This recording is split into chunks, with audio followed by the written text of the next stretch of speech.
You know how people always say, you don't just buy a house, you inherit the neighborhood? Yeah, they were right. When I bought my new home, I thought I had hit the jackpot. Quiet suburban street, decent price, lots of greenery, and most importantly, space. Real space. Not the fake, open concept realtor talk, but actual land. A backyard big enough for a garden, a shed, and a future workshop. It was everything I'd worked toward for years.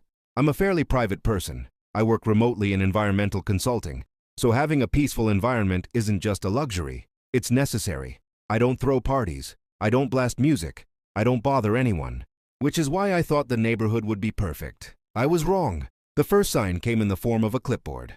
I was still unpacking boxes when I heard a sharp knock on my door. Not a friendly knock. Not a neighborly welcome to the block knock. This one was aggressive, like whoever was on the other side had a schedule and I was already behind. I opened the door to find a woman in her late 40s or early 50s, perfectly styled blonde hair, oversized sunglasses, and a tight smile that didn't reach her eyes. She didn't introduce herself. Instead, she looked past me into my house and said, "Hi, I'm with the HOA. We need to talk about compliance." That was literally her opening line. No hello, no welcome, no nice to meet you. Just compliance. I blinked. Okay? She flipped open her clipboard dramatically. "You've been here 3 days and I already see 2 violations." I laughed, not because it was funny, but because I genuinely thought she was joking. She wasn't. "Your trash bins are visible from the street," she continued, tapping her pen against the paper. "And your grass is exceeding the maximum length for new residents." I stared at her. "I just moved in. The grass grew while the house was empty." She tilted her head like I was the difficult one. "That doesn't change the rule." This was my introduction to Karen. Yes, her real name was actually Karen. And yes, she was exactly the kind of person you're imagining. She was the self-appointed guardian of the neighborhood. The type who had nothing better to do than drive slowly past everyone's houses, hunting for minor infractions like an unpaid volunteer parking enforcer. Over the next few weeks, she made her presence known constantly. She left printed notices in my mailbox about things like my outdoor lights being too bright, my mailbox needing repainting, my fence being slightly off color, my garden hose being visible from the driveway. It was exhausting, but I kept my head down. I fixed what I could, I ignored the rest. Until the water issue started. See, my house wasn't connected to city water for outdoor use. The previous owner had installed a large water storage system, essentially a tank that collected treated gray water from the home's filtration system.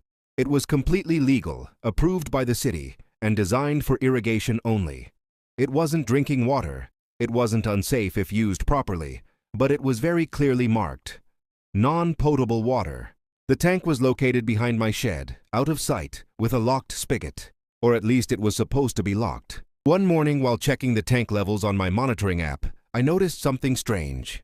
The tank was significantly lower than it should have been. At first, I assumed it was a glitch. Maybe a sensor error, maybe a leak. But over the next few days, the levels kept dropping faster than they should. Then I noticed the lock. It had scratches. Fresh ones. Someone had tried to mess with it. That's when the unease started creeping in. Because I knew instinctively that this wasn't a coincidence. And I already had a very strong suspicion who might be involved. At first I tried to be logical about it. I checked the system. I checked the pipes. I checked the valves. Everything was intact. No leaks, no malfunctions. Which meant one thing. Someone was taking my water. Now, before anyone jumps to conclusions, this wasn't just a garden hose situation. This was a large tank connected to my property. It wasn't something you could accidentally tap into. You would have to deliberately walk onto my property, go behind my shed, locate the tank, and access the spigot. That's not an accident. That's intentional. So I started paying closer attention. I work from home, but I usually keep my blinds open. I like natural light. But that week I started subtly watching the street more often. Just little glances, not obsessively. That's when I noticed Karen walking her little white dog past my house far more often than necessary. Not just passing by. Pausing, lingering, sometimes stopping right by the side of my fence. Always looking toward my backyard. I told myself I was being paranoid.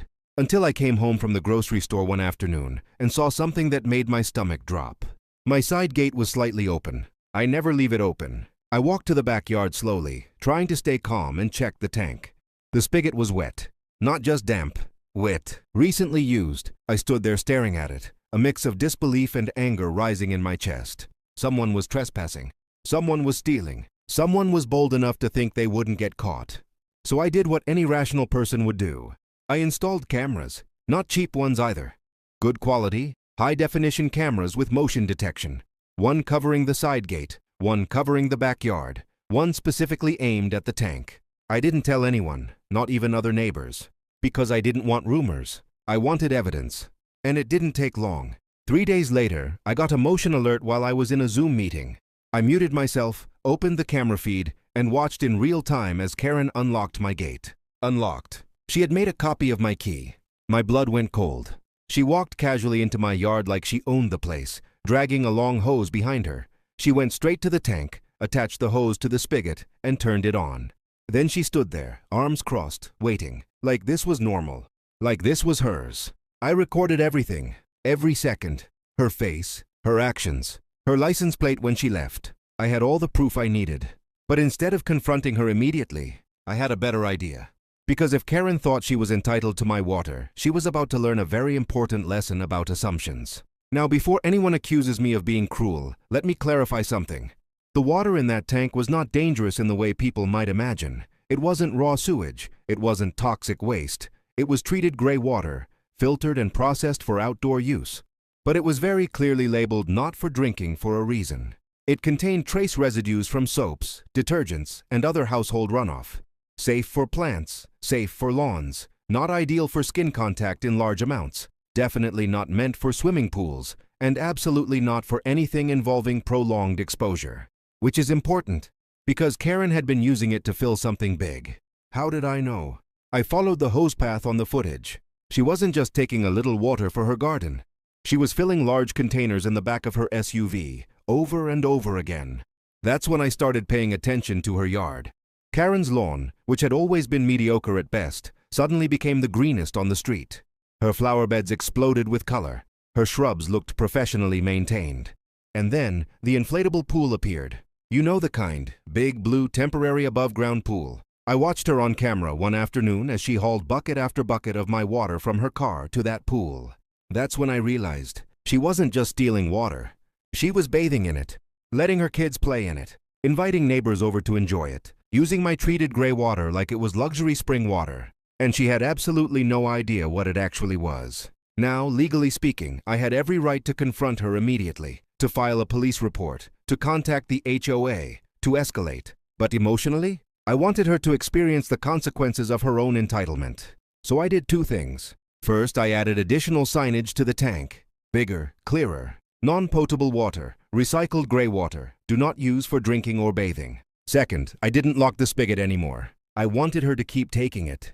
I wanted her to feel comfortable, because the longer she did it, the more evidence I'd have, and the harder it would be for her to deny it later. Over the next 2 weeks, she visited my backyard 16 times. 16. Each time recorded, each time time-stamped. She even started bringing friends. Friends who would wait in the car while she filled up containers like some suburban water bandit. That's when I decided it was time. Not for revenge, but for accountability. And Karen? She was about to absolutely lose her mind. I waited for the perfect moment. Saturday afternoon, sunny, busy neighborhood, lots of people outside, kids playing, people gardening, the kind of day where everyone's paying attention to everything. Karen showed up right on schedule. She unlocked my gate like she always did, walked in confidently, hose in hand. Except this time she didn't know I was waiting. I stepped out from behind the shed and said calmly, "Enjoying my water?" She froze, actually froze. The hose slipped from her hand. Her face went pale, then red, then pale again. "What are you doing back here?" she snapped, immediately trying to flip the script. I laughed. A short, humorless laugh. "This is my property. Why are you here?" She opened her mouth, closed it, then said, Your tank was overflowing, and I was trying to help you by draining some of it." A lie. A ridiculous, transparent lie. So I pulled out my phone, and I showed her the footage. Clip after clip, date after date, angle after angle. Her unlocking my gate, her attaching the hose, her filling containers, her smiling while doing it. The color drained from her face. Then came the rage. "How dare you record me?" she screamed, loud enough for neighbors to start turning around. "You trespassed on my property," I replied calmly. "You stole my water. You made a copy of my key. Recording my own yard is the least of your problems." That's when she dropped the line that still makes my jaw clench to this day. Well, you clearly weren't using it all and I needed it more than you. The entitlement, the absolute audacity. Neighbors started gathering, whispering, watching. Karen tried to backpedal, tried to claim it was a misunderstanding, tried to say the HOA would hear about this, tried to threaten me with fines. So I told her. I told her exactly what kind of water she'd been stealing. Treated gray water, recycled household wastewater, non-potable, not for bathing, not for pools. The silence was instant. You could see the horror slowly dawn on her face. Her eyes widened, her mouth opened slightly. She looked physically ill. "You're lying," she whispered. I shook my head. "Check the signs. They've been there the whole time." Someone in the crowd gasped. Karen stumbled backward like she'd been hit. And then she screamed. Not at me, at the universe, at her own stupidity. She screamed about lawsuits, about health risks, about how this was my fault, about how I should have told her. I let her finish. Then I said, loud enough for everyone to hear, "You shouldn't have been on my property in the first place." And that was the moment the neighborhood shifted. People weren't on her side. They were staring at her like they were seeing her clearly for the first time. The HOA queen, the rule enforcer, the woman who thought she owned the street, exposed, humiliated, and completely responsible for her own actions. But the story wasn't over yet, not even close. Because Karen wasn't the kind of person to accept consequences quietly. She was the kind of person who escalated, and she was about to make the biggest mistake of all. The following week was chaos. Karen filed a complaint with the HOA against me. For what, you ask? Creating a hazardous environment. Failing to disclose water conditions. Emotional distress. Yes, really. She claimed that by having a gray water tank on my property, I had endangered the neighborhood. That I should have personally warned her. That I was somehow responsible for her decision to trespass and steal. Fortunately for me, facts exist. I attended the HOA meeting with a folder. Inside that folder, city permits approving the system, inspection reports, legal documentation, printed screenshots of the camera footage, a timeline of her repeated trespassing, photos of the warning signs on the tank. Karen arrived with nothing but anger. She ranted, she accused, she dramatized. The HOA board sat there silently while she talked herself into a corner. Then I spoke, calmly, clearly, with evidence. By the end of the meeting, the board wasn't discussing my tank. They were discussing her behavior. Trespassing, theft, harassment, abuse of authority. Karen was removed from her informal HOA enforcer role that night. 2 weeks later, she sold her house. Apparently, the embarrassment was too much. The neighborhood changed after that. People started talking to each other more, relaxing more, laughing more, living more. The tension Karen had created for years just disappeared. And me? My water tank is still there. My cameras are still up. My garden is thriving. But most importantly, I learned something invaluable. Entitled people don't expect consequences. They rely on intimidation, on silence, on compliance. But when you stand your ground, calmly, legally, intelligently, they collapse under the weight of their own behavior. Karen thought she was stealing from someone weaker. Instead, she exposed herself to everyone. And honestly, I didn't need revenge. The truth was more than enough.